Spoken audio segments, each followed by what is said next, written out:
Hey everybody, Sean Halley here for Gear Gods, live from the NAMM 2017 show floor, the last 25 minutes, so if I sound hoarse or I make any inappropriate jokes, I apologize already. In any case, you're standing at Slate Digital booth, and we've introduced some really great new stuff for the show. If you know, we obviously make a lot of analog model plugins already, so we make fantastic tape machines and EQs and compressors and things like that, but we've always wanted to complete an entire recording studio ecosystem. So we started doing that when we released the VMS virtual microphone system this summer, which is, our dealers tell us, the fastest selling large diaphragm microphone in modern history, which is exciting. We're pleased for that. But we've always wanted to complete the entire ecosystem. And so for the show, we're announcing something we call the virtual recording studio. And at the heart of that are two brand new products that play in concert along with the products that we already make. So the first one is a brand new 8-channel recording interface called the VRS8. And if you thought that it was just another Me Too kind of interface with 8 channels in it, you would be dead wrong. If only because, if you know anything about Slate, we have two things that we really try to keep in mind at all times when we're making products. A, it has to be kick-ass, and B, it has to be affordable. So when I finish with this, you will probably want one really quickly. So the first thing is, it's an 8-channel recording interface. It has 8 of our VMS1 preamps in it, our ultra-linear, ultra-analog, hyperlinear, they're high bandwidth, super flat mic preamps. So if you look at here, this is the same mic preamp. So it has 8 of these inside the VRS8.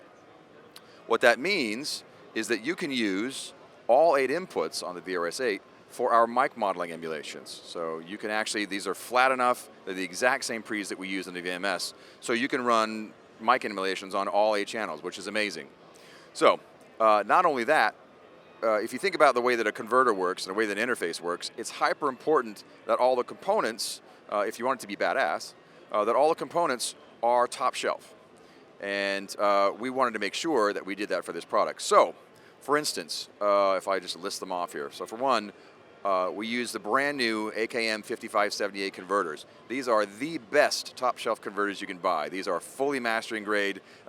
With our clever circuit design, we're able to achieve 124 dB dynamic range on all 8 inputs, which is exponentially larger than a lot of our competitors. Definitely a far better spec than any of our competitors are, especially for this price range, but it's almost not even price range centric. It's a mastering quality converter. As far as the audio components go, we wanted to make sure that those were all top shelf components as well. So, for one, we actually are using OPA 1612 op amps for all of the individual inputs and outputs. These are discrete operational amplifiers. They are literally 5 times the price of any of the chips that all of our competitors are using. So obviously when you make a product, everyone does this. You rip apart your competitor stuff and see how they do things and see what's inside. And basically, a lot of our competitors are using chips that were modern in the mid-'80s because they're inexpensive. But OPA 1612s are the highest quality discrete op amp you can buy from Burt Brown, Texas Instruments, and they're fantastic. As well, we're also using WEMA capacitors in all of the audio paths. So for those of you people that love boutique circuit design, if you've ever popped open the hood of one of your amazing, really expensive mic preamps, if you've seen all those red square caps all over the circuit, those are WEMAs. And so the entire audio path is full of these things. As well, if you're a person that likes to record guitar and bass, direct, things like this, we actually have 2 JFET DIs. The inputs 1 and 2 can be used as JFET, which means that if you're using a bass direct or a guitar direct to use, for instance, our S-Gear guitar emulations, you're going to have a fantastically fat and beautiful signal to start off with to add processing to.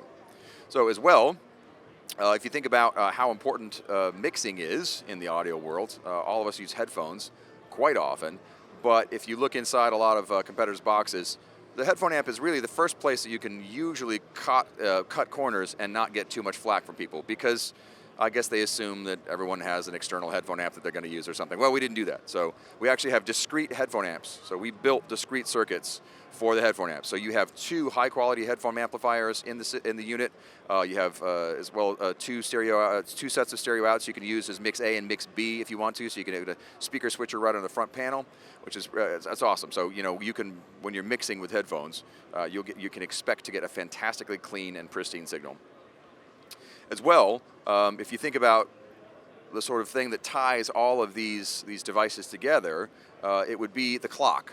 And a lot of people understate probably the importance of a really solid clock. So we actually have a satellite-grade clocking solution inside of the VRS-8. It's actually, we use 4 temperature-controlled oscillators that are inside the box to keep the entire audio path stable and distortion-free. There's not another device I can think of that has a clock like this. I mean, it literally is space-grade. It's pretty amazing. Now, last not least, you think about it, you have an 8-channel interface, you have 8 of these VMS mic preamps, which means that you can actually record with monitoring live our mic emulations. It was important that you could do all that with hyper low latency because native solutions are traditionally plagued by this. So what we did is we came up with a new technology called LLN, or low latency native, and it's actually a hardwired custom chipset. Normally, in a converter path, you have FPGA chips and things that have memory and firmware and things like that, and those kind of things actually cause additional latency because it's processing delay. So this is a direct hardwired chipset, which means that the audio to digital driver is completely direct. And that means that we're able to achieve a round-trip latency at 96K, E to E, in to out, converter to converter of 0.7 milliseconds. And for those of you that are keeping track, that is the same value as Pro Tools HDX, which is Avid's flagship DSP-based solution. So that is serious in terms of performance. Now, last but not least, in terms of the VRS-8, we wanted to make sure that you PC folks out there who have pro PC rigs could use the VRS-8 in the same latency performance that Mac users can. Mac users traditionally use Thunderbolt for pro solutions, but traditionally PC guys are left to use USB, which blows, basically, because a USB connection requires extra CPU overhead to manage. So not only does it have more latency, it actually uses more CPU cycles as well. So it's a pretty crap solution. So we wanted to make sure that because you can link up to, I forgot how many units it is. It's 48 channels. You can link up to 48 channels of these guys. So if you need more than 8 inputs, you can do that. In order to make sure that that was solid on the PC platform, and for older computers that don't have Thunderbolt, we also have a PCIe connection. So the back of the box actually features both Thunderbolt and PCIe. So those of you PC users that have a really nice, badass tower with PCIe slots in it, you can now have the exact same performance as your Mac counterparts do with Thunderbolt, which is really cool. So the other thing we've announced for this show, so that's the VRS-8. The other thing we've announced for this show, which sort of completes the virtual recording studio, is this guy. So this is the ML2. And this little dude, much like its older brother, or larger brother, sorry, the ML1, this is the ML2, it has the same ultra-linear, ultra-flat, ultra-high bandwidth kind of response that its larger diaphragm sibling does. But the difference is it's very small, as you can notice. So you can put it in places that you could never put a large diaphragm microphone. You'd never want to stick an ML1 on a snare for fear that your drummer friend would beat the snot out of it. So you never want to do that.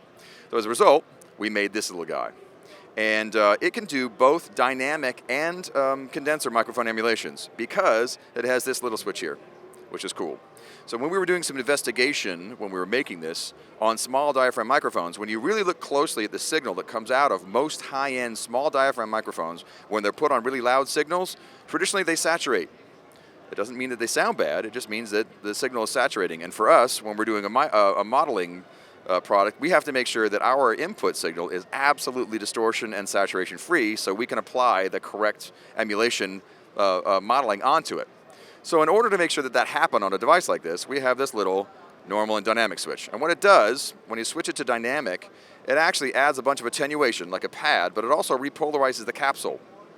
So essentially, it turns it into a dynamic behaving microphone. And so what that means is that you can actually stick this in front of a super loud snare, super loud kick drum, super loud guitar amp, bass amp, anything you want, and it will not saturate. It will not distort, and that means that you can actually stick this on a drum kit, an entire mic drum kit, and actually if you look at our drum kit here on the booth, you can see that we've mic'd up an entire drum kit with ML2s, and you can leave them set up and decide afterwards what microphones you want to use on your recording. It's pretty badass, actually. We've been really enjoying playing around with these things on drums because you can just, hey, have FET 47 on the kick? Sure, no problem. Oh, no, I'd rather have a D112. Cool, awesome. It's amazing. It's really going to change production. So, last but not least, the price. So, the VRS-8, 8-channel interface with all the great goodies that I mentioned, is only $19.99, and that comes with a year of our Everything Bundle software. So every plugin that we make, top third-party plugins, and every plugin that we make for the next year is included with a VRS-8 for free, which is amazing. Now, if you want to get the little ML2, this little guy's only 150 bucks. 150 bucks. Amazing.